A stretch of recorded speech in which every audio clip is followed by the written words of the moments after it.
Mike here, guys. So today I am super excited because I'm gonna be taking my first flight in the Saberwing.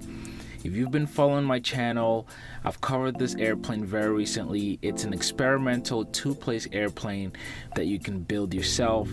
And here's my first flight. I had so many questions about this airplane, and when Bill told me let's go for a ride, I was just jumping up and down.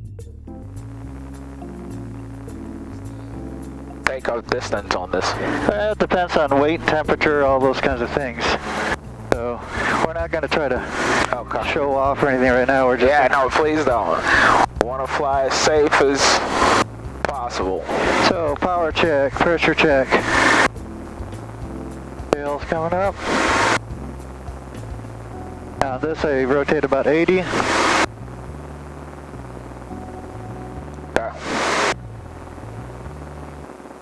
That was so gentle. Now, what's your typical climb out speed? About 100. So we're doing 104 right now. The airspeed indicator's right behind here. Oh, okay. You'll see the knots right here. Okay. This 80 knots right now. And we're doing about 700 feet, 800 feet a minute. So fairly gentle. Okay. Now I didn't use full power. I used 35 inches, which is pretty decent. Oh. So.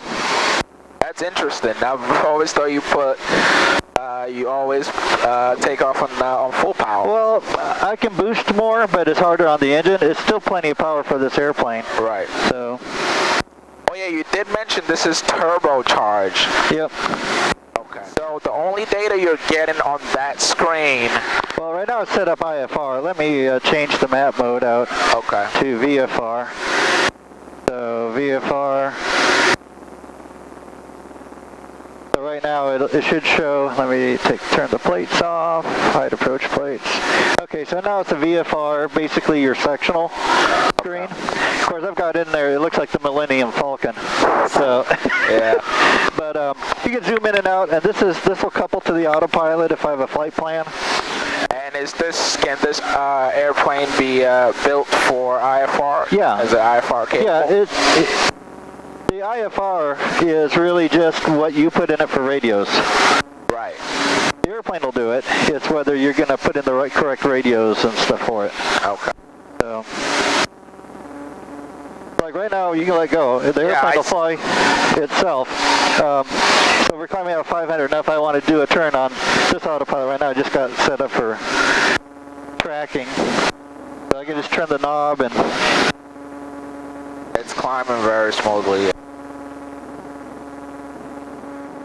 Now, what I was trying to gauge out on the takeoff, because this is really my first time in a tailwheel, although this is much lower to the ground, I was trying to see, so for someone who's new to tailwheel, take for example, if I was trying to build this airplane, what kind of training do you offer for that? Well, we can get you your tailwheel endorsement if you want to do a tail dragger. Okay. This is a little bit high performance, but it's a very stable tail dragger. Right. There's a lot of tail draggers out there that are very squirrely. This one's not one of them. This lands easy and nice. And what's the typical cruise speed you see on this? On the side I read you can see 150 to 155. Yeah, it all depends on your power setting. So once we get up to altitude here, we'll set up. I gotta bring the mixture back. Okay.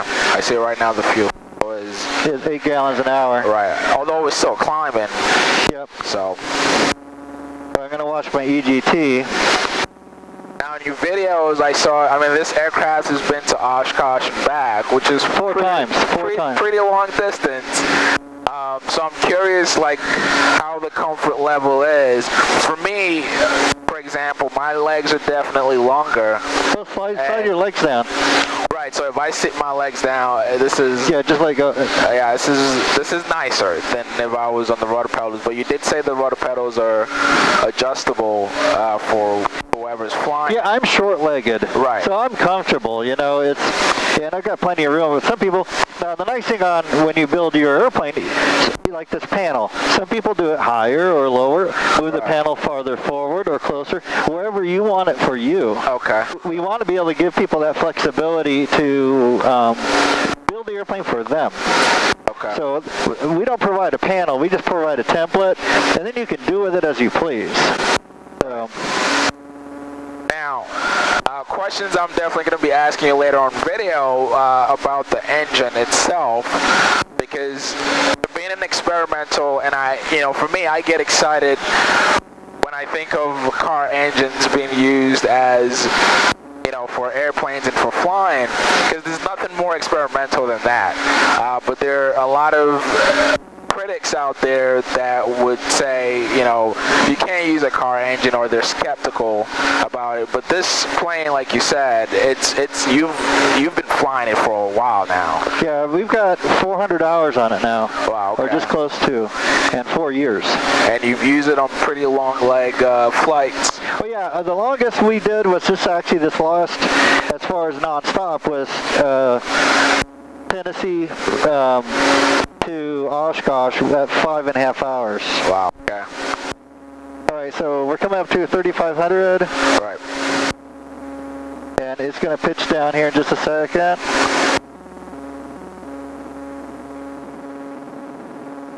Start building some speed. I'm going to go ahead and turn us. I mean, the view is definitely nice. You can see a little bit towards the back.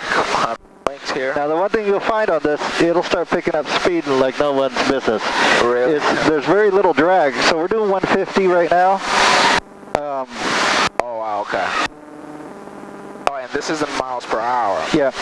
Like I said, I've got knots here. Oh, yeah. Now this is ground speed, so that's different than airspeed. Right. So right now I'm just dialing in our mixture, watching our EGT. And you'll feel it. So we're down to just under 6 gallons an hour. Looking at 25, we're doing 150. Okay. But that's at 50%, well, about 65% power. And this is only at 3,500. Very nice. So we're now, it's going to pick up more speed now that we're leveled off. 154, 155. Richen it just a little bit. I want to set about 6. I mean, honestly, you can't beat the visibility. I train in a Diamond Star, and that's one of the things I loved about that airplane, the canopy. Now you're sitting down low right now. Right. Do this. If I can help you. Now, okay, so you see how much headroom? Right. I sit down in a hole, kind of. And I also look how this, because that's one of the things that I was concerned about when I was first looking at the airplane. It just seems small. But it's spacious. And there's more room in here than a Bonanza. Right. Like my initial impression was when I got in, I have room here, and I didn't even realize how much room I have between my head and the canopy. So it's yeah. I mean, you can't touch the front. Right. It's not wasted room. Right. It gives you still that open air feeling, and it's quiet. Yeah, that's why I turned my noise delete off, so because I want to hear just how loud or quiet it is in the cabin. You got it on now? No, it's still off. Yeah, try it on now. And then let me turn it on now and see. Wow, I barely hear anything. That's insane. And it's smooth. It's not... Right.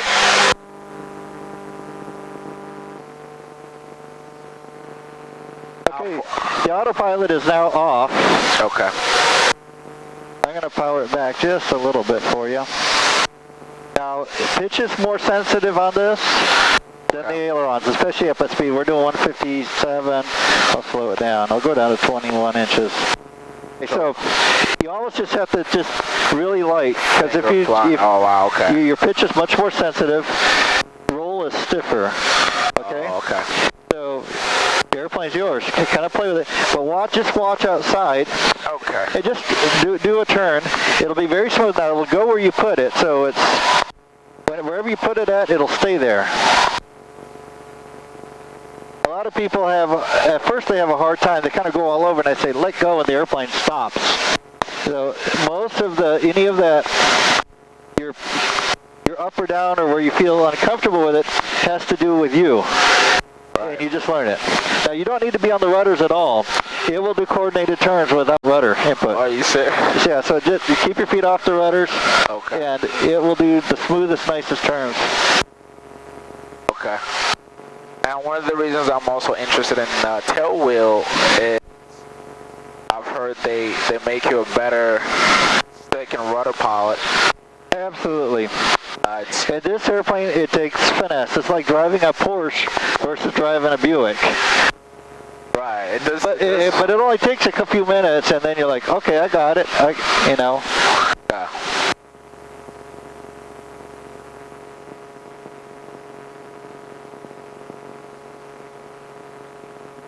Because you almost don't move the control, you just think it. Yeah. Right now all I have is my fingers on the... Yeah, try it up higher and you'll have better control. Now the control, I'm guessing the speed also affects how... I got the airplane a second? Okay. Okay. Now, yeah, as you... the faster it goes, the tighter the ailerons get. The elevator stays about the same. But it's very, it'll go exactly where you put it. It's a little bit different.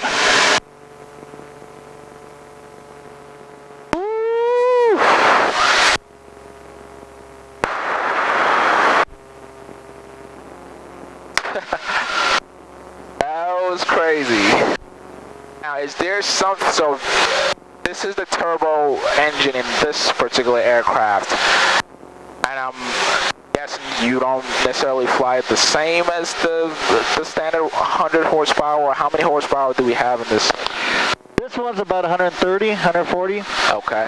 When it's maxed out. Of course, we are still playing with it, and learning that's part of what we're right now, setting powers and seeing where the turbo kicks in and kicks out.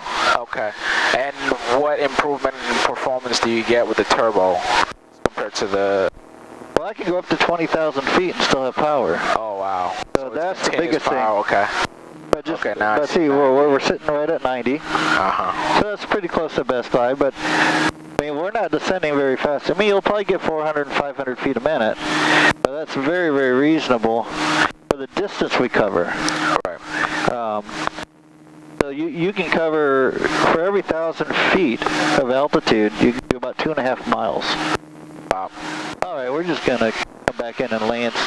But, so there's our place right there. You see it? Right. Right at the wingtip. Wave to the camera. I love the visibility in this aircraft. I can see everything. Oh, you got fuel pump off. Wow, we're down already.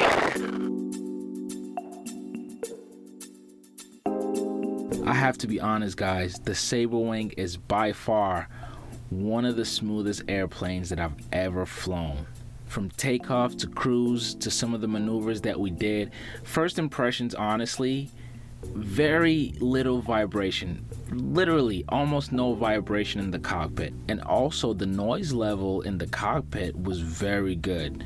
If you can tell in the flight, at some point I actually left my noise cancellation off on my headset because I wanted to listen to the noise level in the cockpit, and it was little to none. Second was the actual smoothness of this airplane, given we were flying on a fairly good day. But on takeoff and we climbed to about 3,500 feet, it was all smooth. The space in the cabin was very comfortable. I was sitting on the right side, as you can see, and I felt comfortable the whole flight. Just the whole preposition of this airplane, I think, is very impressive. You can build one for such a low cost, at least when you think of aviation in general, and you can make whatever changes that you want as a builder. I'll definitely be posting more on the Saberwing in future uploads, so stay tuned. Make sure you hit that subscribe button for me, and if you enjoyed this video, please give a thumbs up. Again, my name is Mike. Thank you so much for watching, and I will catch you guys on the next video.